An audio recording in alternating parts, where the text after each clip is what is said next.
sheria ambazo zinasimamia uchaguzi Tanzania. Kama tunavyofahamu, kuna sheria mwaka huu ambazo zitungwa mwaka jana, zile sheria ya Tume Huru ya Uchaguzi, kuna ile sheria ya uchaguzi mkuu wa rais, wa bunge na madiwani, na kulikuwa sheria ya marekebisho ya sheria ya vyama vya siasa ambayo nayo ilifanywa marekebisho makubwa.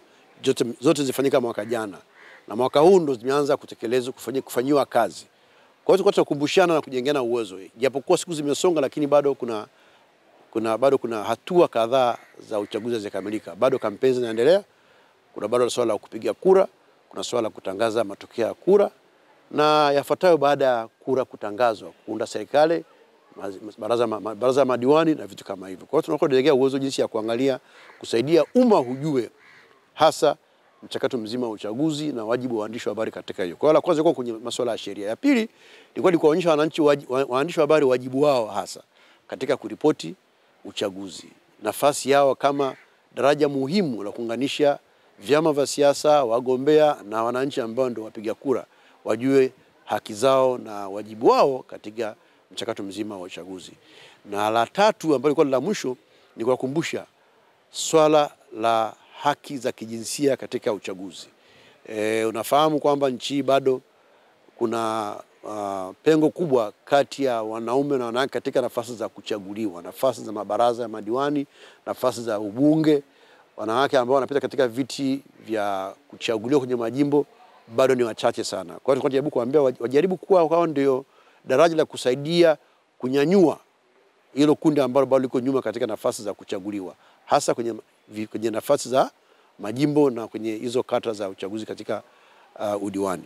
Nitoe shukrani kwa wafadhili ambao wameona ipo haja ya waandishi wa habari kukumbusha majukumu yao, na hii iwe sehemu ya msingi wa kutambua umuhimu wa mafunzo haya, kwamba kukumbushwa si kosa. Yawezekana watu tunakumbuka, lakini katika utekelezaji tukawa kuna sehemu tumepoteza.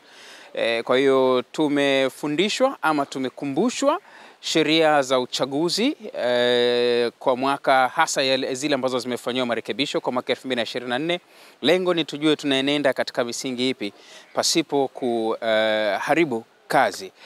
Nikisema kuharibu nieleweke kwamba pasipo kutenda iliyo kinyume na jinsi ambavyo waandishi wa habari tunapaswa kufanya.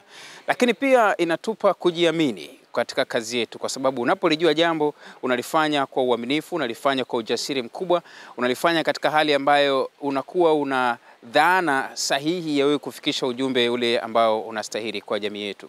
Kwa hiyo kwa hilo niseme linatupa nafasi nyingine ya kuthubutu, ya kuendelea kuamini kwamba pia tunakumbukwa na tunapewa thamani ile ile kama ambayo tunayo kupitia taaluma yetu ya uandishi wa habari. Kwa hiyo na kwa leo mafunzo ambayo tumeyapata kusema kweli yanaenda kutusaidia sana, hasa katika kipindi cha kuripoti mambo.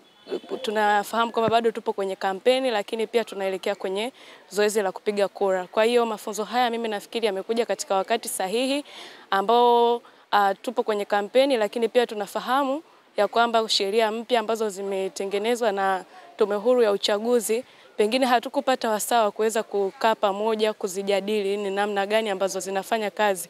Kwa hiyo tukawa tunafanya tunafanya reporting bila kuwa na uelewa zaidi wa hizo sheria mpya ambazo zimefanywa na Tume Huru ya Uchaguzi. Lakini kwenye mafunzo haya ambayo tumepata wasaa wa kujadili pamoja sheria ambazo zimefanywa na Tume Huru ya Uchaguzi, tunapata uelewa zaidi tunapokwenda kuripoti jinsi ambavyo zinafanywa kazi katika kipindi hiki cha uchaguzi.